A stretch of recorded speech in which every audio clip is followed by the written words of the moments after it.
3 miles, 4,100 feet to the auto contact. Syncrude and Suncoat mines are the original production sites for producing petroleum products from the local tar sands. The oil sands is actually an incorrect term. They're actually tar sands, which is bitumen laid down from several hundred million years ago by decomposing bacteria and plant life. And it's basically a layer that spreads across a large portion of Canada. The basic process is that the sand is saturated with bitumen. The bitumen is recovered in large open pit mines, and then the sand and bitumen mixture is taken to what is first called an extractor system, where, depending on the technology used, variations on a theme of heat and pressure are used to separate the bitumen from the sand. The bitumen is then moved into the next stage, which is called an upgrader. So what the tailing ponds were was the water that is used in very large quantities to help extract the bitumen product from the sand has to go somewhere. So the tailing ponds were essentially settling ponds, whereby the water would flow in, and then all of the byproduct, which is a considerable number of elements and compounds. My name is Wayne Groot. I'm a third-generation potato farmer in the Edmonton area. I live right in the industrial heartland of Alberta. A large area of land here has been bought up by large petrochemical companies, and they want to build upgraders right next to me and right on top of me, perhaps, if they could. I feel a real affinity with the native people. I feel exactly how they feel. You get these big corporations come in, and they're not worried about me.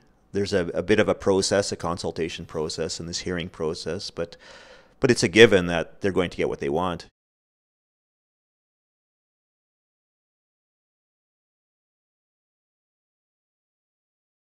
We went up to what we call the Amico site. In the 50s, the government started the SAGD operation, steam injection, and they had a blowout at what we call halfway camp, and they covered about 100 acres with oil, just dripping the trees. So they shut it down and they moved it on a reserve, and they ran it there for the next 20 years. But that land is so polluted that nothing, as you've seen, nothing really grows on it. A bit of grass. CMHC provides the funding, so much funding each year to each band based on their need for housing. They haven't built a house in this reserve for a number of years now. Like I said, they're buying those cheap little trailers. They're bringing them up here, and they're trying to fix them and renovate them, and trying to put people in $2,000 trailers that they're buying down south, hauling up here and turning around and asking a couple $100,000 for the same bloody trailer. My name is Louay Maghrabi. So it was a perfect time to buy business. If you come buy the business and you build it in a recession time, you know you're going to be successful. The town between the year 2004 to 2006, there's 180-degree difference.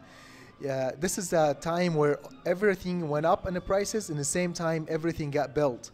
So this town in 2 years, if you visit it in 2004 and visit in 2006, you will see it was like time and a half the size, and by 2008 it was not double and a half in the size. Fort McMurray. For 50 people, we got 4 shower, 8 lavatory, and 4 toilet. That's about it for 50 guys. You have to share that. And you got 2 washing machines. So that's a fight. Okay, first thing today, woke up. Then you have to go to the washroom. If it's full, you have to go back to your room or wait. Then you go to work. Breakfast is disgusting. That's my point of view. I'm a good cook. You eat to survive. You don't eat because you like it. My name is Brent Carter. I'm the lead pastor at Fellowship Baptist Church in Fort McMurray. The Bible says if a man won't work, he won't eat. So certainly everybody needs to have some sort of employment to make a living and feed their family. The world needs energy, and there are all kinds of forms of energy, of which oil is one. Definitely, according to our faith, God gave the mandate to Adam and Eve originally to be caretakers, to be custodians of the planet. We take that responsibility seriously. When there's a stillbirth that's buried, the house is made different. We make a house over, but only the roof stands erect. There is no walls because the child never got to see the earth. The boys and the children are identified by the different colors. The boys have blue color. Their houses are built like a house.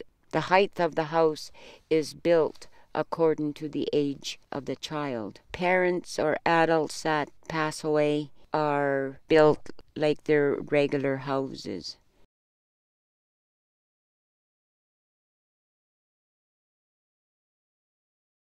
My name's Alphonse Somniak. I'm a counselor of the chief and council.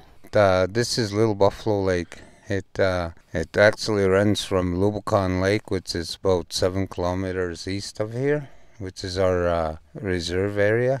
What happened to the lake in Little Buffalo here within the community was it flows into the direction of the Cadott Lake, which has been drained by Cell Canada.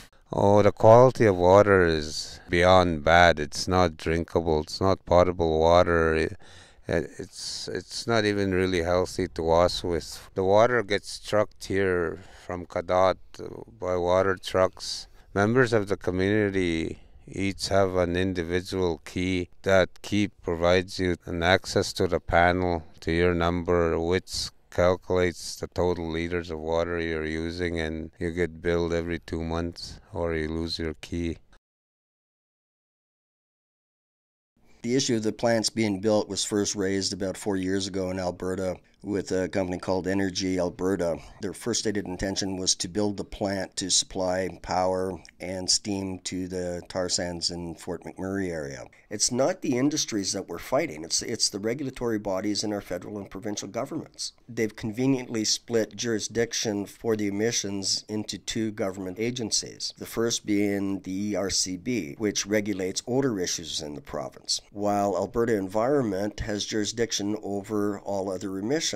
Up to this point in time, the ERCB has been running interference for Alberta Environment to keep us away from them so that we don't hold them accountable. Royalties in the province are a farce for the most part, especially concerning the tar sands. The structure is implemented right from the start, sees the companies only paying a 1% royalty until the debt from building the plant is retired, which in practice sounds good, except that these plants are continually added on to, and they will never be paid off until the oil runs out. So in essence, we're giving our resources away for absolutely nothing.